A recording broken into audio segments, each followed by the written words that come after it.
number one, Mr. Speaker. Prime Minister. Thank you. Mr. Speaker, at the start of this year, I made halving inflation my number one priority. Today, we have delivered on that commitment. There remains more to do, but this is a strong step forward. This morning, also, the Supreme Court gave a judgment on the Rwanda plan. They confirmed that the principle of removing asylum seekers to a safe third country is lawful. There are further elements that they want additional certainty on, and noted that changes can be delivered in the future to address those issues. The government has been working already on a new treaty with Rwanda, and we will finalise that in light of today's judgment. And furthermore, if necessary, I am prepared to revisit our domestic legal frameworks. Let me assure the House, my commitment to stopping the boats is unwavering. My right honourable friend, the Home Secretary, will be making an oral statement shortly to the House. Mr. Speaker, this morning I had meetings with ministerial colleagues and others. In addition to my duties in this House, I shall have further such meetings later today. Thank you, Mr. Speaker. When the Prime Minister took office, he promised to lead a government marked by integrity, professionalism and accountability at every level. What is it about the judgment of David Cameron and his relationships with Lex Greenhill, or his lobbying for Chinese state interests, that make the Prime Minister consider him to be a suitable candidate to be the Foreign Secretary? Prime Minister. Well, Mr. Speaker, I'm delighted that the former Prime Minister has rejoined government as Foreign Secretary. He brings unrivalled experience and relationships across the world and will do a fantastic job championing British interests everywhere he goes. Thank you, Mr. Speaker. Tackling illegal immigration is a crucial issue for my constituents, many of whom will be extremely disappointed at this morning's judgment from the Supreme Court. Is the Prime Minister able to update the House on what this decision means for the government's plan to tackle illegal immigration? Prime Minister. Well, can I thank my honourable friend for his question? I know he has championed this issue and it matters to his constituents. As I said, the judgment confirms that the principle of removing asylum seekers to a safe third country is lawful. The government has already been working in advance on a new treaty with Rwanda, which we will finalise in light of today's judgment, so to address the challenges that were raised. But let me say this again, if it becomes clear that our domestic legal frameworks or international conventions are still frustrating plans at that point, I am prepared to change our laws and revisit those international relationships. The British people expect us to do whatever it takes to stop the boats, and that is precisely what this government will deliver. I come the leader of the opposition, Keir Starmer. Thank you, Mr. Speaker. The Prime Minister obviously thinks so little of his own MPs that he's had to peel David Cameron away from his 7-year exile in a shepherd's hut and make him Foreign Secretary. But a few months ago, the Intelligence and Security Committee said that the now Foreign Secretary's role in a Chinese investment fund may have been, and this is their words, engineered by the Chinese state. I hardly need to remind the Prime Minister of the threat posed by the Chinese Communist Party or the intimidation against members of this House. So when will he instruct the Foreign Secretary to give full public disclosure of his work for Chinese interests? Mr. Speaker, as I said, I'm delighted that the former Prime Minister has rejoined government as Foreign Secretary. As an individual with unrivalled experience, he will help Britain navigate an uncertain world in challenging times. Of course, like every other government minister, he will go through the normal process with the independent advisor. But the government's position on China is clear. China represents an epoch-defining challenge. That's why we have taken strong and robust steps to protect ourselves against the risk that it poses. But we'll take no lessons, Mr. Speaker, from the Labour Party on protecting our national security. They've taken almost £700,000 from an alleged Chinese agent. Mr. Speaker, Sorry? Yes, I think now you're on the front bench. We need to just calm down. Keir Starmer. Mr. Speaker, for someone who spent the last few weeks complaining about recycling bins, it's ironic that his latest reset involves recycling the architects of 13 years of Tory failure. But this is the Prime Minister who also reanimated the career of the member for Fareham in order to resuscitate his own just days after she was sacked for a national security breach. Is he ashamed that he was so desperate to become Tory leader, so scared to face a vote, that he put someone so totally unfit for office in charge of Britain's national security?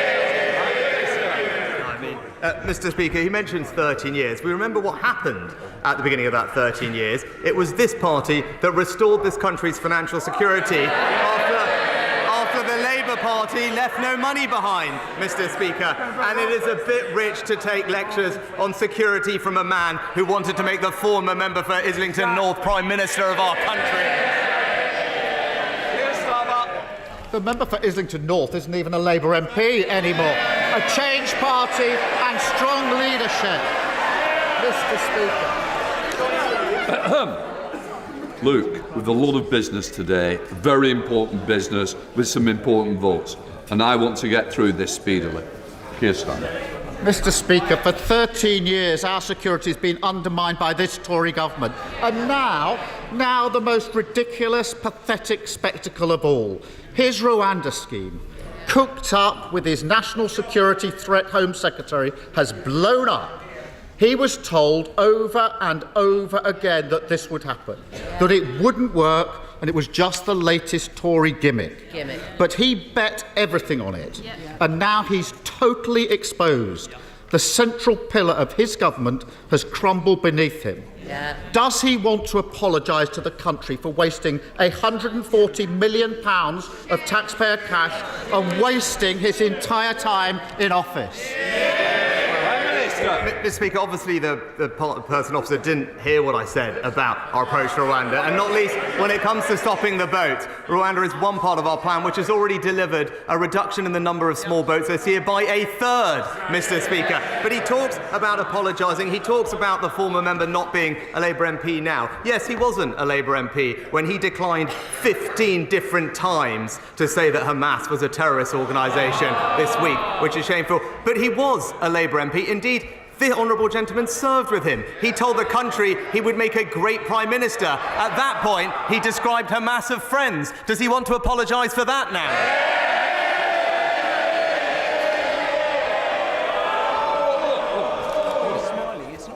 Are we serious?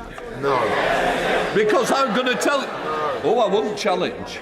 Because I've got to say, our constituents are watching this. They're very, very concerned about the affairs of today.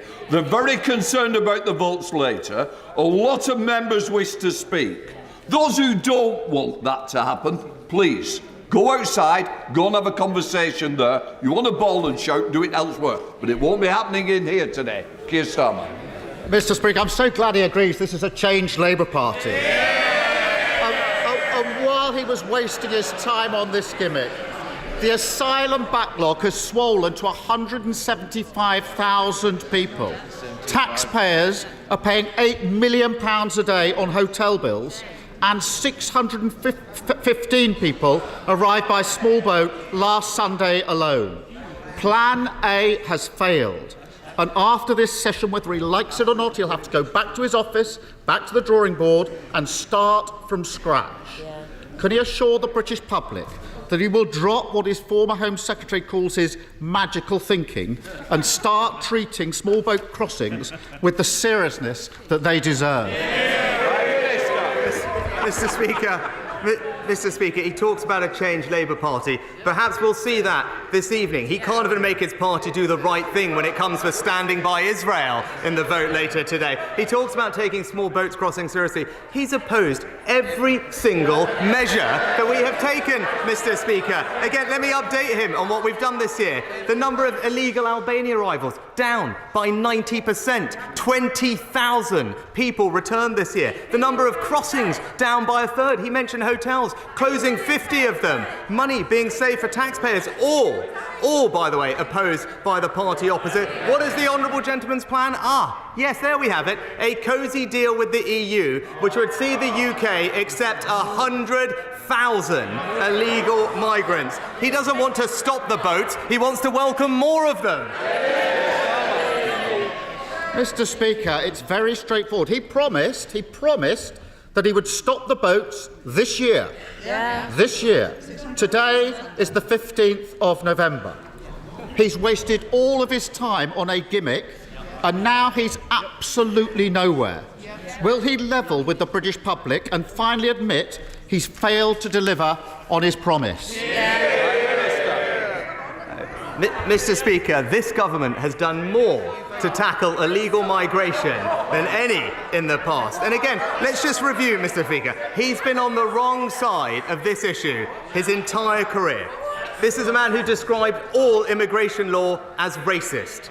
He said it was a mistake to control immigration, and he has never once in this place voted for stricter asylum rules.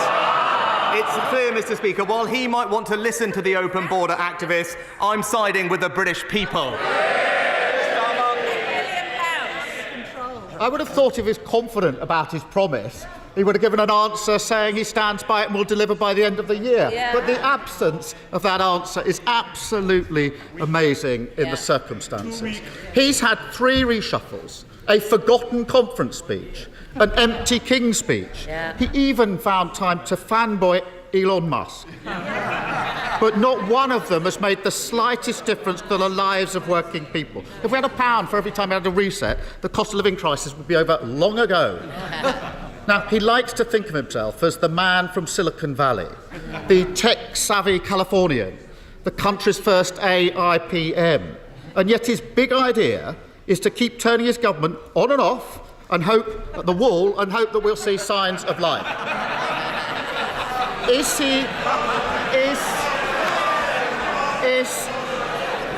he starting to feel that, as somebody once said, he was the future once?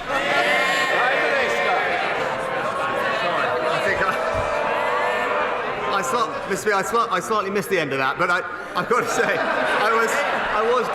I was glad to hear finally that the Honourable Gentleman did bring up the cost of living, because on that he is right. That is the #1 challenge facing countries up and down the family.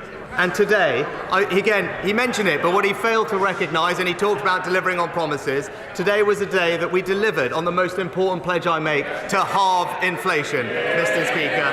Delivering on a commitment, easing the burden for families up and down the country. What we would see from the party opposite is everything would jeopardise that progress, borrowing £28 billion a year, undermining our energy security, giving in to inflation-busting pay rises to his union backers. That's not a sensible plan, Mr. Speaker. It would push up mortgage rates, push up inflation, harm working families. All the while, we're going to continue delivering for the country. And now for something completely different, question 4. We are. Prime Minister. Well, Mr. Speaker, I'm sure my honourable friend will be delighted that the West Midlands now tops regional rankings for foreign direct investment. The government is also significantly investing in the region, including hundreds of millions of pounds for Levelling Up Fund and Towns Fund investments, and introducing a new pilot scheme to help businesses in the region become more energy efficient. Sir Michael. Well, can I thank my right honourable friend for that encouraging answer? And on behalf of my constituents in Lichfield, may I thank him for having the guts to actually stop HS2. But can I ask that the area within my constituency in the north, where construction is still going on, that this happens swiftly, and that those areas which are not going to have HS2, compensation is also made swiftly to those people who are expecting it.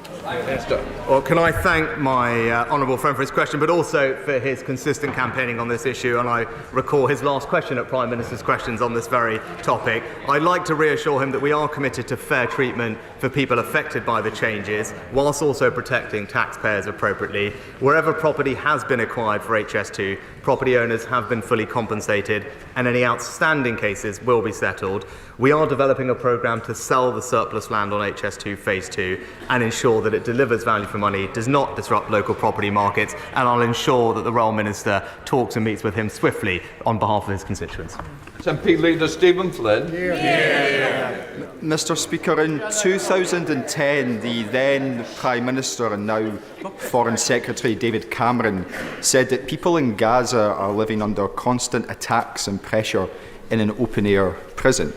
Does the current Prime Minister not agree that if there is not an immediate ceasefire, then all of us in this chamber will be watching on as that open-air prison is turned into a graveyard? Prime Minister. Mr. Speaker, no one can deny the suffering that the people in Gaza are undergoing at the moment. I spoke about this on Monday, and I spoke about it consistently with Mahmoud Abbas, the President of the Palestinian Authority, which is why we're doing everything we can to get aid into the region, and we have repeatedly and consistently called for humanitarian pauses to get aid in and to get hostages and those that need to get out, foreign nationals, as quickly as possible, and will continue, as the Foreign Secretary will do, to make sure that that happens. Stephen Flynn. Mr. Speaker, how much worse does it need to get? 4,609 children are already dead in Gaza. Babies in the neonatal intensive care unit are dying because they don't have access to oxygen. For members across the House, this is a question of values and it is a question of conscience.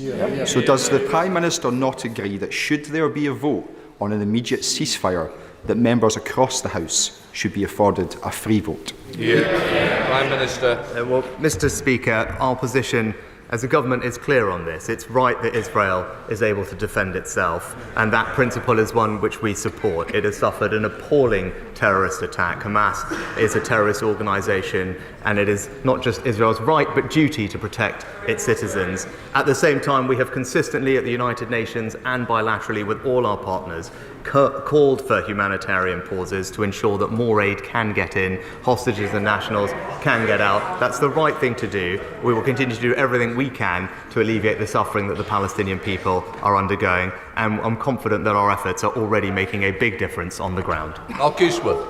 Thank you, Mr. Speaker. Kirklees Council have closed Dewsbury Sports Centre, delivered just 14% of educational healthcare plans within a 20-week target, are unable to deliver a 5-year land supply, just 3 of its many failings, and now they want to introduce extortionate car parking charges, punishing hard-working families and destroying the high street in our towns and villages. Would my right honourable friend agree with me that Labour-run Kirklees Council is no longer fit for purpose? Mr. Speaker, I share my honourable friend's disappointment with the Labour-run council in Kirklees. Just this week, we saw, I believe, a Labour councillor suspended for anti-Semitism. As he said, they've also closed the Dewsbury Sports Centre and are proposing to increase car parking charges, punishing local businesses and shoppers in the run-up to Christmas. The council is clearly no longer fit for purpose, and local residents deserve better. Speaker, last week, members from across the House heard testimony from a young Israeli man who lost both of his peace campaigning parents in the October the 7th attack. This morning we heard from Palestinians who have lost generations of families in the south of Gaza because of the military attacks there. This is a question of humanity and morality. Hear, hear. The Prime Minister has an opportunity to lead the calls for peace or endorse death, violence and destruction. Which will he choose? Hear, hear. Mr. Speaker, I think that's an extremely naive and simplistic way to look at it. What he failed to mention in his question was the fact that a proscribed terrorist organisation perpetrated an awful attack on over 1,000 individuals, and Israel has every right to defend itself in those circumstances, and their country would expect nothing less for them to provide security for their citizens. Now, of course, alongside that, they must abide by international law, and we will do everything we can, as I have said, to make sure that aid flows in and provides alleviation to the suffering that the people in Gaza are seeing. Kevin Foster. Thank you, Mr. Speaker. Proposals for a new rail station at Edginswell have been looked forward to for a decade, but a final funding gap exists. Will some of the funds released by the decision to scrap further phases of HS2 be used to resolve this? Prime Minister. I can assure my honourable friend that our decision on HS2 means every region of the country will now receive more transport investment than it would have done before, including the South West. I'm pleased that funding is happening to protect the vital rail link between Exeter and Plymouth. There'll be a £2.8 billion road resurfacing fund, and his constituents in the South West will continue to benefit from the £2 bus fare until the end of next year. I know that we have previously provided almost £8 million to progress the station that he mentions, and I'll reassure him that the Rail Minister will have heard his representations and continue to update him on the progress that they're making. Dixman. Thank you, Mr. Speaker. David Cameron was the well-paid public face of Lex Greensill. Greensill's companies are facing criminal investigations in Switzerland, Germany and here in the UK. David Cameron messaged ministers and officials 62 times over Greensill's COVID loan guarantees. The Treasury Select Committee called this a significant lack of judgment. What does his appointment say about the Prime Minister's own judgment? Prime Minister. Mr. Speaker, as the honourable gentleman knows, the government commissioned Nigel Boardman to review all those issues and strengthen the system following those recommendations. But I'm very confident, Mr. Speaker, that this nation will be well represented by the former Prime Minister abroad. He's a Prime Minister with unrivalled experience of foreign affairs, will help Britain navigate an uncertain world in challenging times. And in contrast, the party opposite would offer to the country a shadow Foreign Secretary who backed his predecessor to be leader, was paid to appear on Russian television, and even voted against Trident. Does that sound like a man who should represent Britain? Thank you, Mr. Speaker. The inflation numbers this morning were very welcome, but the tax burden continues to bite.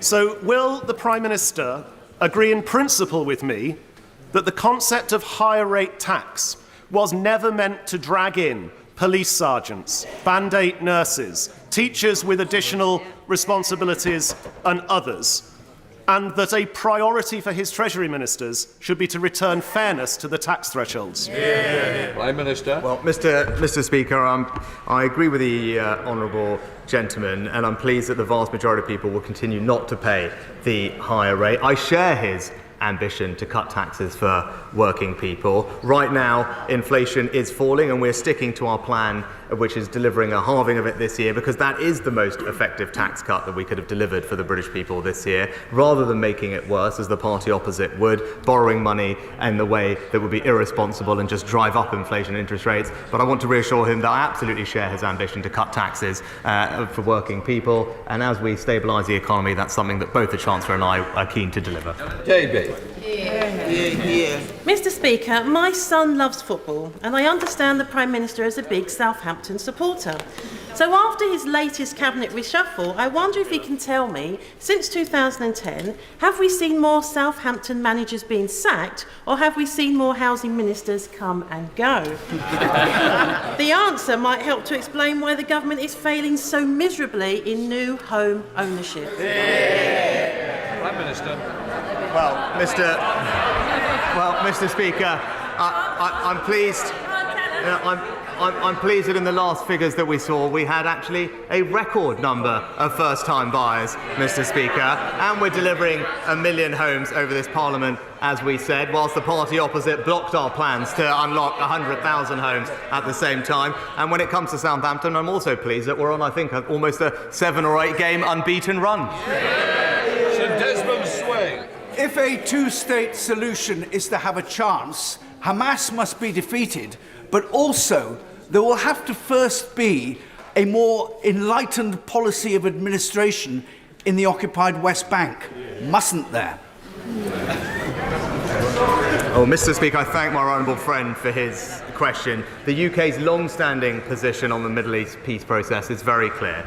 We support a negotiated settlement leading to a safe and secure Israel alongside a viable and sovereign Palestinian state in Gaza and the West Bank. I spoke about this on Monday. Both Israelis and Palestinians have a right to live in peace and security. The longer-term governance of Gaza and security needs to be looked at in the round. It's something that I've discussed repeatedly with President Abbas. We agree with the United States that Gaza should ultimately be under the control of the Palestinian Authority, and we will continue to support President Abbas and his people to get to that outcome. Carthy. Mr. Speaker, a new generation of drugs, or can be Simkevi and Kaftrio, is absolutely transforming the lives of patients with cystic fibrosis. So people who would have been waiting for double lung transplants now living happy, healthy lives. But NICE is now saying we can't afford them. So will the Prime Minister and his new Health Secretary get round the table with NICE and with the drugs company to make sure that children being born with cystic fibrosis today get those life-saving drugs in the same way that children currently living with CF are getting them? Prime Minister. I thank the Honourable Lady for raising an important issue. I'll of course ask the Health Secretary to look into it. She'll understand that NICE operates independently from government, but if there's a conversation that can be had, I'll ensure that it takes place. David Davis. The events of the last 6 weeks, can the Prime Minister tell the House why the government has not proscribed the Islamic Revolutionary Guard Corps? Prime Minister. Mr. Speaker, this government continues to take strong action against Iran, whilst people in the UK and around the world are under threat from the regime. We've sanctioned more than 350 Iranian individuals and entities, including the IRGC in its entirety. The National Security Act of this year implements new measures to protect the British public, including new offences for espionage and foreign interference. And while the government keeps the list of proscribed organisations under review, as members will be aware, it is a long-standing convention that we don't comment on whether a specific organisation is being considered for prescription. He just said he had unprecedented experience. What would he say was David Cameron's finest foreign policy achievement? Mr. Speaker. Mr. Speaker, I think there's Mr. Speaker, in fact, the many to pick from. But what I would say is under his leadership, this country hosted what was widely considered to be one of the most successful G8 summits of recent time. It was great to welcome the Prime Minister to Chelmsford earlier this year, where he launched his antisocial behaviour strategy, and he will be pleased to know that the local police have consistently been stepping up their activities. Last week they arrested 24 people for many crimes, and last night they took out a major significant county lines gang. So please, will he join me in congratulating all those in our local police? And would he like to come back to Chelmsford and come out and patrol? He's very Minister. Well, it was great to visit my honourable friend and launch the government's antisocial behaviour plan. Can I thank her for raising awareness about the important work that her local policing team is doing, and I'm pleased that they've been empowered by our strategy. Antisocial behaviour does make life miserable for many. That's why our plan being delivered is so important. It's having a difference across the country, including in her part of the world, and I'm pleased to see that crime under this government, in the year that we most recently have data for, has decreased by 56% since 2010. Kate Osborne. Thank you, Mr. Speaker. Mr. Speaker, it's insulting that in the week that marks 20 years since the abolition of Section 28, the Prime Minister has appointed a minister without portfolio who frequently attacks the LGBTQ+ community with their so-called war on woke, seeks a return to those awful days, denying our human rights and attacking our very existence.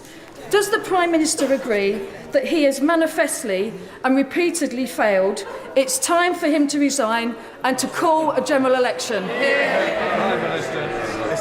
Mr. Speaker, actually, this government and previous have a proud record in championing LGBT rights. It was this government that introduced same-sex marriage, Mr. Speaker, and we will continue to ensure that everyone in our society can live with tolerance and compassion and have every opportunity available for them. That's what we have delivered, and that's what we'll continue delivering. Neil O'Brien. Mr. Speaker, last year through the Homes for Ukraine scheme, my family and I welcomed a refugee family to our home. And I'm proud that this country has always offered refuge to those who need it.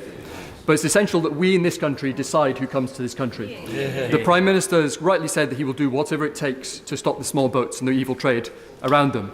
But isn't it apparent that after this morning's ruling, what it will take is a new law to override the Human Rights Act and to cut through the thicket of case law built up by judicial activism so that we can bring back control of our borders and stop the small boats? Mr. Speaker, it's right that we go through the judgment carefully and properly, and as I said, the government has already been working in advance on a new treaty with Rwanda to address the concerns that have been raised, that were raised previously and that were raised by the Supreme Court, who also acknowledge that changes can be delivered to address those issues. But as I said, and I'll repeat, if it becomes clear that our domestic legal frameworks, or indeed international conventions, are still frustrating plans after that point, I am prepared to change our laws and revisit those international relationships, because we are absolutely committed to stopping the boats. John Butler. Thank you, Mr. Speaker. Prime Minister, thank you for meeting with my constituent Noam.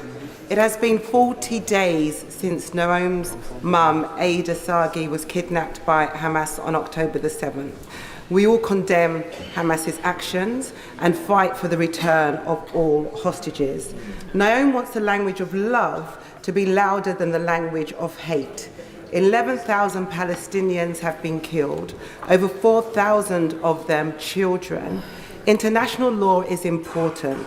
Does the Prime Minister agree that you can support Israel but also call out breaches of international law? Mr. Speaker, I've been consistent from the start that whilst Israel has a right to defend itself, it is important that it complies with international law. It's a point I have made on every meeting or phone conversation that I've had with Prime Minister Netanyahu. And it was a privilege to meet her constituents and to hear the pain that they are going through, which I have enormous sympathy for, which is why we are doing absolutely everything we can to bring hostages home. We're engaged intensively in diplomatic activity in the region and working to get also foreign nationals and British nationals. I'm pleased to say well over 200 have now left Gaza, and we will continue to do everything we can to ensure that everyone can safely leave who needs to. Holly Bancroft. The Prime Minister knows I stand unapologetically with my steelmakers in Scunthorpe. And he knows that I believe, as many across this House do, that the UK must retain a virgin steelmaking capability for strategic reasons, if nothing else. Will he reassure the House that he is personally following developments at British Steel and doing all he can to retain what is a vital sovereign capability? Can I thank my honourable friend for the question? I know she is a fantastic champion for her local steelworking community, and I hope she is reassured by the action that this government has already taken to support steelmaking in our country, reaching a landmark agreement with Tata Steel to safeguard thousands of jobs there, and previously in the pandemic as well, because I agree with her, it is important to our industrial base, and we'll continue to have constructive conversations with all those companies to ensure that we can support them in their transition to a cleaner, greener steel-making future. Ian Paisley. Thank you, Mr. Speaker. According to the British Independent Retail Association, on a matter that affects every constituency across this kingdom, 82% of retailers don't even bother reporting physical attacks on their staff when they're attacked. It takes shopkeepers to sell an additional 12 items to make up for an item that has been stolen. Will the Prime Minister support efforts that are being made by that association and many others across this House to ensure that retailers are protected, that theft against them is called out, and that they are supported in every way possible? And today at a meeting in Dining Room C, will he encourage those members from those shops in their efforts? Can I firstly pay tribute to the work that my honourable friend does on this issue as the Vice Chair of the All-Party Group on Retail Crime. He's absolutely right about the importance of this issue. Working in my mum's shop and her pharmacy growing up, I understand exactly what he's talking about when small businesses are the victims of crime. What I can tell him is that our expectation and our agreement with police forces is that all shoplifting should be followed up where there is evidence, such as CCTV footage, which is something that we did earlier this year, and also that any violent or abusive behaviour towards shop workers, particularly those who provide a valuable service to the public, is never acceptable, and that is why we introduced a statutory aggravating factor for assaults on workers that provide a service to the public, and I commend him on everything he's doing on this issue. Questions to William Cash. Speaker. Thank you. Will my right honourable friend give the House an assurance that he has made clear to the new Foreign Secretary, who of course we wish well, that that he has agreed that his policy and conduct of EU-related affairs will be consistent with the government's 2019 election manifesto and the referendum, and is now fully committed to UK parliamentary sovereignty, self-government and democracy, and in accordance with the government's subsequent legislation? Prime Minister. Well, I'm delighted to give my honourable friend that assurance, because this is a government that is seizing the opportunities of Brexit, aided by his advice and support, passing the rule bill, ensuring that we can regulate our growth industries in a more competitive way and sign trade deals with the fastest growing regions across the world, including most recently the CPTPP. It's this government that's delivering the benefits of Brexit to every part of our country, and long may that continue. That completes Prime Minister's questions.